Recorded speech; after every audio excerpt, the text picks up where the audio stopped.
Hello my dear students, welcome to Shivay coaching classes. तो आप सब लोगों की पढ़ाई कैसे चल रही है? 9th स्टैंडर्ड 10th स्टैंडर्ड अच्छे से पढ़ाई कीजिए। चलिए, आज हम जो टॉपिक लेने वाले हैं वो है 13th chapter of 9th standard, carbon and important element. तो यहाँ पर कार्बन का जन्म कुंडली दिया गया है, वो किस स्थिति में पैदा हुए, वो कितने ग्राम के थे, कितना रोल नंबर था उनका। जैसे जो टैग लगता है, बच्चे पैदा होते हैं ना तो वो रोल नंबर का टैग लगाते हैं ना, वैसे ही। तो अब यहाँ पर उनका सारा जन्म कुंडली दिया है, किनका? कार्बन का। सबसे पहले तो जब कभी भी आप लोग कुछ भी जलाते हो, फॉर एग्जाम्पल कोल हो गया, पेट्रोल हो गया, डीजल हो गया, ये सारी चीजें क्या रिलीज करता है? कार्बन रिलीज करता है। क्या रिलीज करता है? कार्बन। और वो जो कार्बन है वो ऑक्सीजन के साथ कंबाइन होकर कार्बन डाइऑक्साइड बनाएगा, या फिर किसी और कंपाउंड किसी और एलिमेंट के साथ मिलके दूसरा एक कंपाउंड बनाएगा। अब पहले जानते हैं कि एलिमेंट क्या है, what is element and what is compound. बच्चे बहुत कंफ्यूज होते हैं इसके अंदर। देखो, एलिमेंट क्या है? आप लोगों के पास टोटल 118 एलिमेंट्स है, 118 elements. Hydrogen, helium, lithium, carbon, boron, carbon, जैसे टोटल आप लोगों के पास 118 एलिमेंट्स है। ठीक है, तो सारे तो पढ़ने पॉसिबल नहीं है, बट जो इंपॉर्टेंट एलिमेंट्स है ना वो पढ़ना चाहिए आपको। फॉर एग्जाम्पल, इंपॉर्टेंट एलिमेंट्स में क्या क्या आएगा? पहले के 20 एलिमेंट्स, फिर जिंक हो गया, मैग्नीशियम हो गए, गोल्ड हो गया, सिल्वर हो गया, कॉपर हो गया, ये सारी चीजें। ठीक है, तो ये सारे हैं हमारे एलिमेंट्स। कंपाउंड क्या होता है? जब कभी भी 1+2 यानी एक से एक या दो एलिमेंट एक साथ आते हैं, उनको बोला जाएगा कंपाउंड। फॉर एग्जाम्पल देखो, यहां पर हम पढ़ते हैं सी, जैसे कि कार्बन एक एलिमेंट है, प्लस O2 ये भी एक एलिमेंट है। ऑक्सीजन आपको देता है CO2, ये है आपका कंपाउंड, एंड ये दोनों है आपके एलिमेंट्स। ठीक है, तो ये फर्क है एलिमेंट और कंपाउंड का। अब चैप्टर स्टार्ट करने के पहले कार्बन के बारे में पढ़ते हैं कि वो कार्बन कौन सी स्थिति में आए, कब पैदा हुए। ठीक है, तो देखिए यहाँ पर दिया है, आप लोगों के पास पीरियोडिक टेबल है, वो पीरियोडिक टेबल में 118 एलिमेंट्स है। हर एक एलिमेंट को अलग अलग नाम दिया गया है। ठीक है, उसी हिसाब से कार्बन को नाम दिया गया है C, उसका सिंबल है C। जैसे हम हाइड्रोजन को H लेते हैं, अलग अलग चीजों का सिंबल है, वैसे कार्बन का सिंबल है C। अब आप लोग बोलोगे कि सिर्फ कार्बन के बारे में क्यों पढ़ रहे हैं? 118 एलिमेंट्स है, तो 118 एलिमेंट्स के बारे में पढ़ाना चाहिए पूरा का पूरा। सिर्फ कार्बन इतना क्या इंपॉर्टेंट है? क्यों इंपॉर्टेंट है? सुनिए, सबसे पहले कार्बन का मास डिस्कवर हुआ था, मतलब कार्बन का वेट क्या है वो सबसे पहले डिस्कवर हुआ था। और कार्बन को कंसीडर करके हमने अलग अलग और जितने एलिमेंट्स थे 118 के, उनका मास डिसाइड किया। और इसी वजह से carbon is an important element, जो कि आपका चैप्टर का नाम है। ओके, अब उसका सिंबल है C। Carbon is denoted by dash symbol C, which is capital C। Atomic mass मतलब उसका वजन। The weight of carbon is 12। Okay, atomic number, the number मतलब उनका रोल नंबर जैसे होता है ना, जैसे आप लोगों को स्कूल में रोल नंबर होता है, वैसे इनका भी रोल नंबर होता है। तो कार्बन 6th एलिमेंट पे आता है। हाइड्रोजन, हेलियम, ऐसे जब नीचे नीचे जाओगे, hydrogen, helium, lithium, barium, boron, carbon आता है 6th पोजीशन पे, इसलिए उसका रोल नंबर क्या है? 6। ठीक है, अब इलेक्ट्रॉनिक कॉन्फ़िगरेशन 2:4 है। इलेक्ट्रॉनिक कॉन्फ़िगरेशन क्या होता है, ये आप लोगों को ये पूरे सब कुछ हम पढ़ने के बाद पढ़ेंगे कि इलेक्ट्रॉनिक कॉन्फ़िगरेशन क्या होता है, क्योंकि इलेक्ट्रॉनिक कॉन्फ़िगरेशन आप लोगों ने 8th स्टैंडर्ड में पढ़ लिया था। अगर नहीं पढ़ा है आप लोगों ने तो कोई बात नहीं, ये जब हम खत्म कर लेंगे तो इसके बाद हम देख लेंगे इलेक्ट्रॉनिक कॉन्फ़िगरेशन। और जब हम इलेक्ट्रॉनिक कॉन्फ़िगरेशन देखेंगे एट दैट टाइम हम वैलेंसी भी देखेंगे।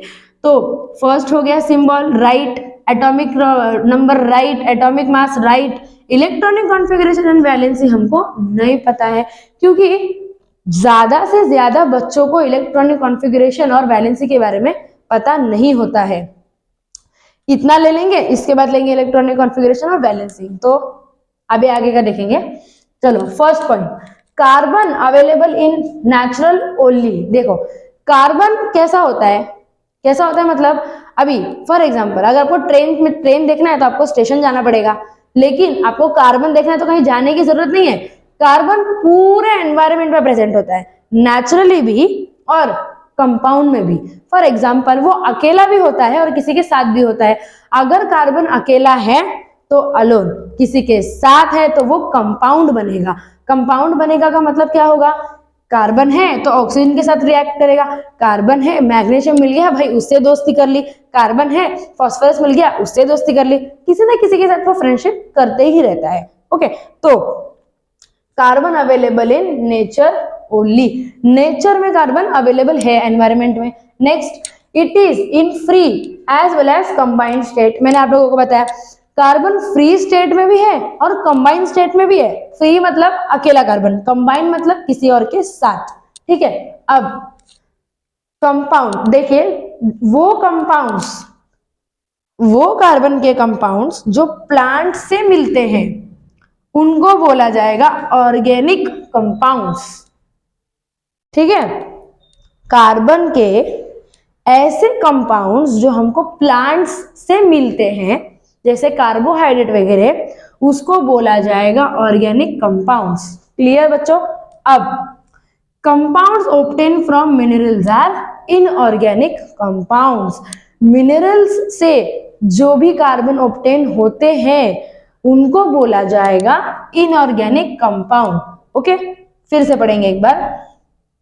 अब देखो, ऐसे कंपाउंड्स जो प्लांट्स से मिलते हैं, ऐसे कंपाउंड्स जो प्लांट्स से मिलते हैं उनको बोला जाएगा ऑर्गेनिक कंपाउंड्स। ओके, किसके, लेकिन कार्बन के कंपाउंड की बात चल रही है यहाँ पर। ऐसे कंपाउंड्स जो मिनरल्स से मिलते हैं उनको बोला जाएगा inorganic compounds. Okay, next, organic compound contain carbons. Organic compounds के पास कार्बन होता ही होता है। Next, it transfer heredity and variation. What are heredity and variation? Heredity मतलब आपके जीन को दूसरे जीन के साथ कॉपी करना। फॉर एग्जाम्पल आपके पेरेंट्स के जो आदतें हैं वो थोड़े बहुत आप में भी है। क्यों है ये चीजें? ये चीजें आपके हेरिडिटरी एंड वेरिएशन की वजह से होते हैं। आपका जो डीएनए है वो कॉपी हो जाता है, सॉरी आपके पेरेंट्स का डीएनए कॉपी हो जाता है आपके ऊपर, इसलिए उनके थोड़े बहुत जो बिहेवियर्स होते हैं वो आप में भी आ जाता है। वेरिएशन मतलब पीढ़ी, एक पीढ़ी, सेकेंड पीढ़ी, थर्ड पीढ़ी, ऑल दिस आर वेरिएशंस। मतलब क्या, ऐसे देखेंगे तो मंकीज को पहले टेल थे, फिर अभी भी टेल है, बट हम भी मंकीज के ही है, उनके ही बिरादरी के, उनकी ही प्रजाति के हैं हम। बड़े हो के फिर वो टेल, हमारी टेल बोन में बदल गई, हाँ, और हम बैक स्ट्रेट हो गए। ठीक है, अभी आगे जाएंगे। Present in DNA and RNA. Carbon DNA और आरएनए में भी प्रेजेंट होता है। ये हो गए हैं हमारे पास इंपॉर्टेंस ऑफ कार्बन। ठीक है, पहला कार्बन अवेलेबल है नेचर में, सेकेंड कंबाइंड स्टेट में भी और अलोन भी। ठीक है, थर्ड पॉइंट में हमने पढ़ा कि अगर कार्बन हमको प्लांट से मिल रहा है तो वो ऑर्गेनिक होगा, मिनरल से मिल रहा है तो वो इनऑर्गेनिक होगा। अब नेक्स्ट, वो हेरिडिटरी वेरिएशन भी ट्रांसफर करता है, आरएनए एंड डीएनए में भी प्रेजेंट होता है। डाईऑक्सी राइबोन्यूक्लिक एसिड और ribonucleic acid, all these two are full forms of DNA and RNA. DNA stands for deoxyribonucleic acid, RNA stands for ribonucleic acid. Okay, full forms आपको normally भी ऐसे पूछ सकते हैं ना। अब नेक्स्ट, ऑकरेंस ऑफ कार्बन। मिला कहाँ ये भाई साहब जो इतने सबके साथ दोस्ती करते फिर रहे हैं, वो मिले कहाँ हमको? पता कैसे चला हमको उनके बारे में? ये भी तो पढ़ना पड़ेगा ना हम लोगों को। तो जैसे दूसरे दूसरे फॉर एग्जाम्पल जैसे आप में, आपके घर में अगर आपका नाम कुछ होगा तो आपकी मम्मी और आपके पापा दोनों के नाम को मिला के आपका नाम रखा गया होगा। ये तो ट्रेंडिंग चल रहा है आजकल, मम्मी और डैडी के नाम का दोनों का मिला के बच्चों का नाम रखा जाता है। तो वैसे ही यहाँ पर एक लैटिन वर्ड है हमारे पास, कार्बो। क्या है? कार्बो। वो कार्बो को इस्तेमाल करके बनाया गया है हमारे पास कार्बन का पूरा एक नाम। ठीक है, तो कार्बो का मतलब होता है कोल। कोल मतलब कोयला, जिससे पहले के जनरेशन्स में ट्रेन चलती थी। ठीक है, अब द लैटिन वर्ड कार्बो, जिसकी वजह से कार्बन डिराइव्ड हुआ है, कार्बो का मीनिंग है कोल। आगे जाएंगे, कार्बन अगर फ्री स्टेट में प्रेजेंट हो, फ्री स्टेट में मतलब अकेला, वन मैन, तो किसमें प्रेजेंट होता है? डायमंड एंड ग्राफाइड्स, डायमंड और ग्राफाइड में। तो डायमंड बहुत, सब लोगों को बहुत पसंद होगा डायमंड, कितने ब्यूटीफुल होते हैं डायमंड्स के रिंग एंड ज्वेलरीज। और ग्राफाइड, व्हाट इज योर ग्राफाइड? पेंसिल की जो नोक होती है, आपके पेंसिल की जो नोक होती है उसके ऊपर जो वो ब्लैक, तुम्हारे आपके जो पेंसिल के ऊपर वो ब्लैक कलर होता है ना जिससे आप लिखते हो, that is called as graphite. उनको क्या बोला जाता है? Graphite. That is a element, ये एलिमेंट है ग्राफाइट। अगर आप लोगों को कार्बन फ्री स्टेट में मिले तो ग्राफाइट और डायमंड में मिलेगा। अगर आप लोगों को कंबाइंड स्टेट में मिले तो calcium carbonate. What is calcium carbonate? Chalk. Next, carbon dioxide के तो सबको ही पता है। तो अगर कार्बन कंबाइंड मिले तो कैल्शियम कार्बोनेट यानी कि चॉक के फॉर्म में मिलेगा। अगर और एक कॉम्बिनेशन देखा जाए कार्बन का तो कार्बन डाइऑक्साइड में मिलेगा। ओके, तो ऑकरेंस ऑफ कार्बन देख लिया और कार्बन के बारे में इंफॉर्मेशन देख ली, उनकी कुंडली भी देख ली, बट उसमें 2 पॉइंट हमको नहीं समझ में आए ना। अब इतने बड़े तो पंडित नहीं है कि तुरंत से हमको समझ आ जाएगा। तो जब हम ये कर लेंगे उसके बाद हम देखेंगे कि इलेक्ट्रॉनिक कॉन्फ़िगरेशन और वैलेंसी क्या होता है, जो कि आप लोगों को 8th स्टैंडर्ड में था। आप देखेंगे प्रॉपर्टीज ऑफ कार्बन। आप लोगों की प्रॉपर्टी क्या है? हम सुबह उठते हैं, खाते हैं, पीते हैं, वॉशरूम जाते हैं, स्कूल जाते हैं, स्कूल से आते हैं, पढ़ाई करते हैं, टीवी देखते हैं, सबसे इंपॉर्टेंट काम तो है हमारा फोन चलाना, फोन चलाते हैं ये सारी चीजें आप लोग करते हो। और फिर इसके बाद क्या करते हो? टाइम मिला तो थोड़ा पढ़ाई कर लेते हैं हम। ठीक है, तो वैसे इसकी क्या प्रॉपर्टी है, ये क्या क्या करता है? सबसे पहला एलोट्रॉप्स। एलोट्रॉप्स का मतलब क्या होगा? डोंट वरी, इधर पढ़ेंगे हम। Allotropes, same chemical properties and different physical properties. Chemical property और फिजिकल प्रॉपर्टी क्या होता है? केमिकल प्रॉपर्टी मतलब केमिकल लोचा, मेल्टिंग पॉइंट, बॉइलिंग पॉइंट, ये सारी चीजें। ठीक है, फिजिकल मतलब क्या? फिजिकल मतलब ऐसे प्रॉपर्टी जो आप आंखों से देख सकते हो। ठीक है, तो देखो, एलोट्रोप्स उन कंपाउंड्स को बोला जाएगा, कार्बन को एलोट्रोप्स बोलते हैं। क्यों? क्योंकि carbon have same chemical properties but different physical properties. उनके फिजिकल प्रॉपर्टीज अलग होते हैं, केमिकल प्रॉपर्टीज सेम होते हैं। ओके, नेक्स्ट अब पढ़ेंगे डायमंड के बारे में। हम लोग ने यहाँ पर पढ़ा था कि डायमंड एंड ग्राफाइट ये दोनों हमको फ्री स्टेट में मिलते हैं। अब इधर पढ़ा तो डायमंड के बारे में पढ़ना तो पड़ेगा ही, इतना अच्छे से उसके ज्वेलरीज वेयर करते हैं हम, तो थोड़ा उसके बारे में इंफॉर्मेशन भी ले लेते हैं हम लोग। ठीक है, देखो, ग्लास कट करने के लिए डायमंड यूज किए जाते हैं, कांच कट करने के लिए डायमंड इस्तेमाल किया जाता है। आप लोगों को अगर नहीं पता हो तो ये नॉर्मली एक जीके है। ग्लास मतलब जो कांच आप लोग यूज करते हो, जो मिरर वगैरह होता है, मिरर के शॉप्स में लोग डायमंड से कट करते हैं। रियल डायमंड, डायमंड का जो टोक होता है नीचे का, it is use to cut a mirrors, glass. ठीक है, डायमंड पे आते हैं। डायमंड मिलता कहाँ कहाँ है? इंडिया में भी मिलता है, बट मेनली मिलता है कर्नाटक में एंड एमपी में, मध्य प्रदेश। इंडिया में तो मिलता ही है, बट मेन ब्रांच कहाँ है? कर्नाटका। जैसे बहुत सारे जगहों का मेन ब्रांच होता है, तो डायमंड का मेन ब्रांच कहाँ है? कर्नाटका। Next, structure. आपका स्ट्रक्चर कैसा है? स्लिम है, अच्छा है, आप मोटे हो, आप पतले हो, कैसे हो? सबका अलग अलग स्ट्रक्चर है, तो कार्बन का भी स्ट्रक्चर है। Carbon, they are bonded by covalent bond. What is covalent bond? Bonds दो टाइप के होते हैं, आयोनिक बॉन्ड, कोवैलेंट बॉन्ड। तो आयोनिक बॉन्ड वो बॉन्ड है जब प्लस और माइनस के अट्रैक्शन से दो एलिमेंट एक साथ आके बॉन्ड बनाते हैं, प्लस और माइनस के अट्रैक्शन से। कोवैलेंट बॉन्ड मतलब अपने वैलेंस इलेक्ट्रॉन शेयर करते हैं। अब आप बोलोगे ma'am what is valence electron, तो वो इलेक्ट्रॉनिक कॉन्फ़िगरेशन में पढ़ेंगे। इसीलिए जब तक बेसिक क्लियर ना हो तब तक कोई भी चैप्टर के थ्रू डायरेक्ट नहीं जाया जाता है, ठीक है। नेक्स्ट, टेट्रागोनल, उसका शेप क्या है? टेट्रागोनल। टेट्रागोनल का शेप है, इसीलिए वो क्या है? हार्ड है, सब्सटेंस है, एकदम एकदम तगड़ा। फिर 3D स्ट्रक्चर है, बट ऑब्वियस चपटा दिखता है क्या डायमंड? बट ऑब्वियस नहीं, 3D स्ट्रक्चर है, एकदम मस्त शाइनी।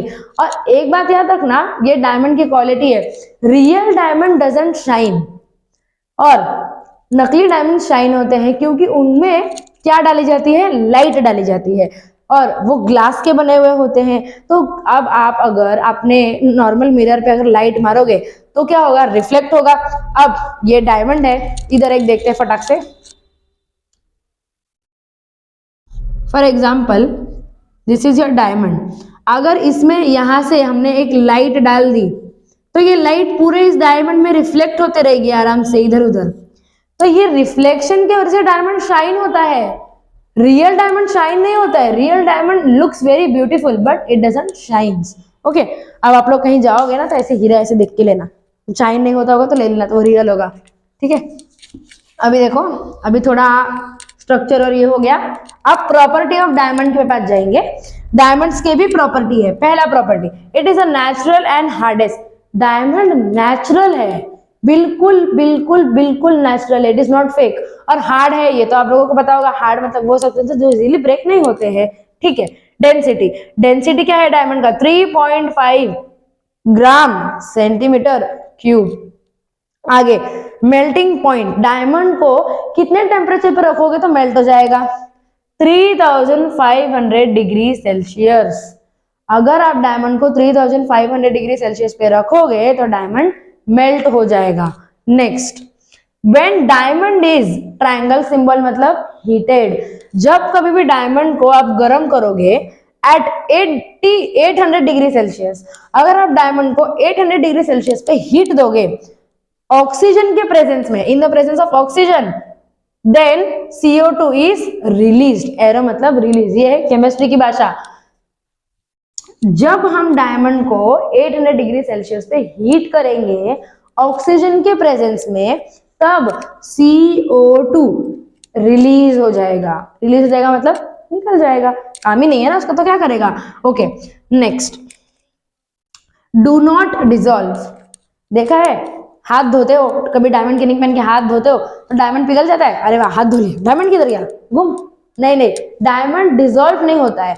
डायमंड कभी भी कोई भी कंपाउंड, चाहे वो सॉल्ट वाटर हो या नॉर्मल वाटर हो या डिस्टिल वाटर हो, कोई भी वाटर में आप डायमंड को डिजॉल्व नहीं कर सकते हो, या फिर कोई भी सॉल्वेंट में डिजॉल्व नहीं कर सकते हो। Next, acid base no reaction.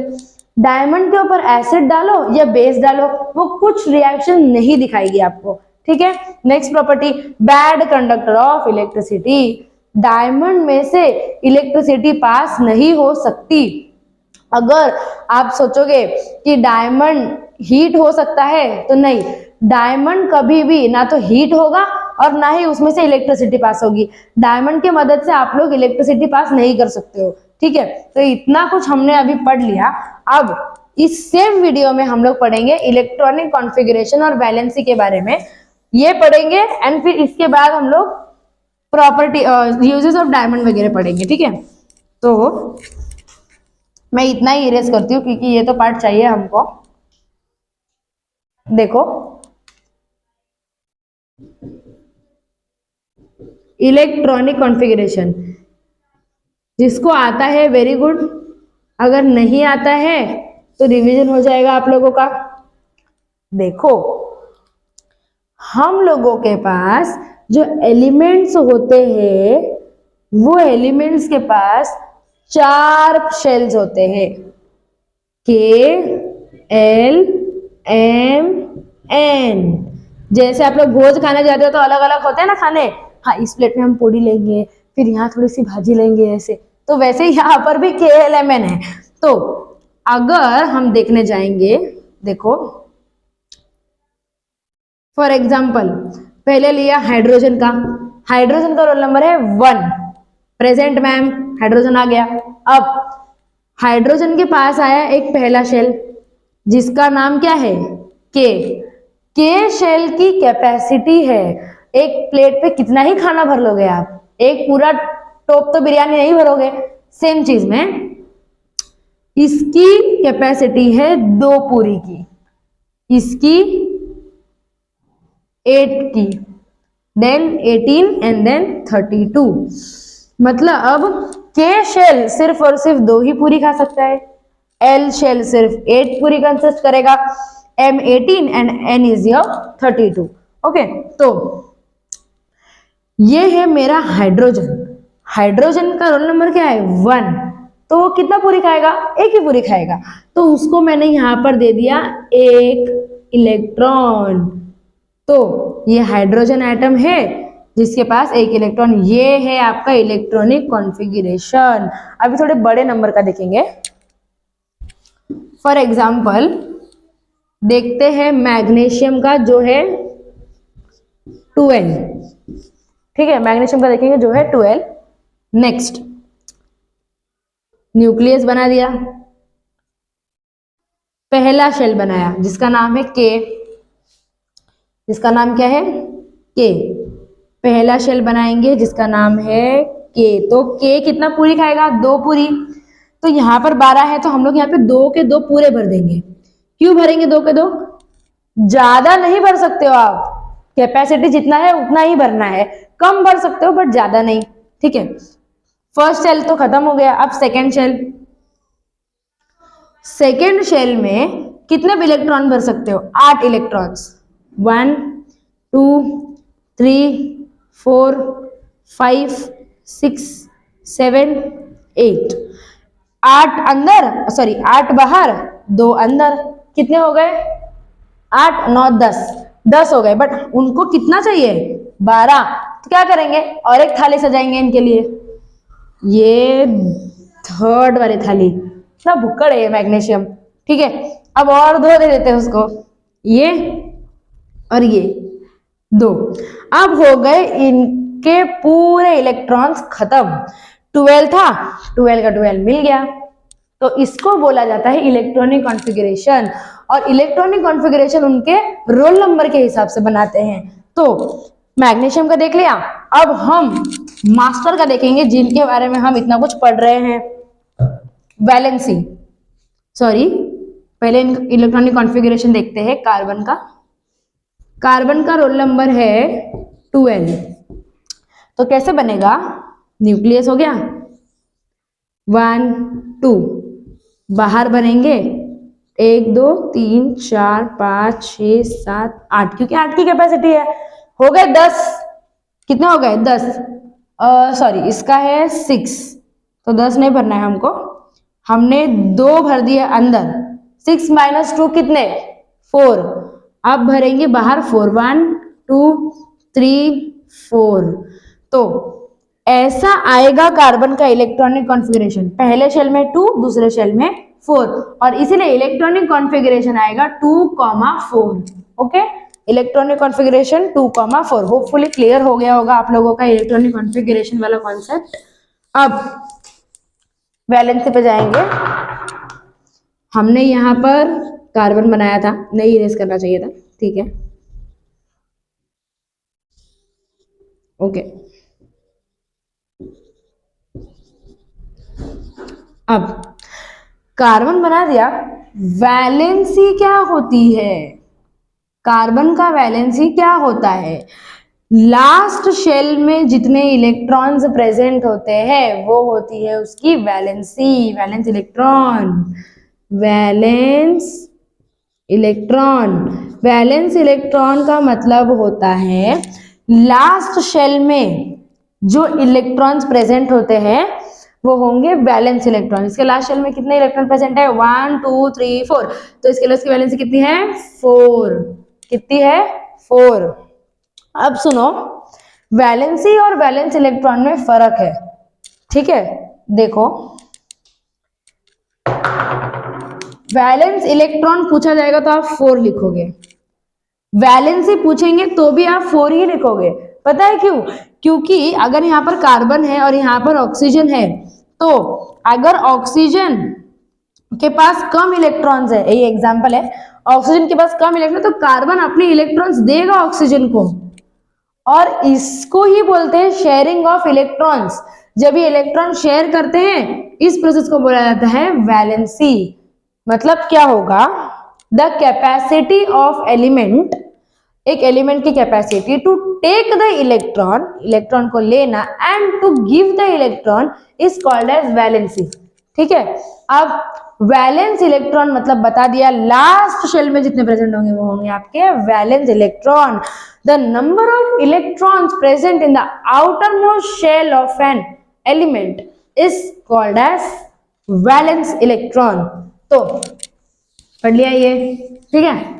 अब हमने आज के इसने लेक्चर में पूरा डायमंड के प्रॉपर्टीज पढ़ लिए हैं, डायमंड के बारे में पढ़ा, कार्बन, कार्बन की कुंडली पढ़ी। नेक्स्ट लेक्चर में यूजेस ऑफ कार्बन पढ़ेंगे, सॉरी यूजेस ऑफ डायमंड पढ़ेंगे। डायमंड के यूजेस होने के बाद हम क्या पढ़ेंगे, ग्राफाइट के यूजेस, ग्राफाइट के प्रॉपर्टीज, ग्राफाइट के पूरी की पूरी ग्राफाइट की कुंडली पढ़ेंगे, कैसे उसका स्ट्रक्चर है, कैसे वो दिखता है। ग्राफाइट क्या है, the lead of pencil is called as graphite. ठीक है, तो ये लेक्चर यहाँ पर खत्म करते हैं। नेक्स्ट लेक्चर में हम पढ़ेंगे related to your diamond and graphite structure and all. ठीक है, थैंक यू सो मच, जय शंभू।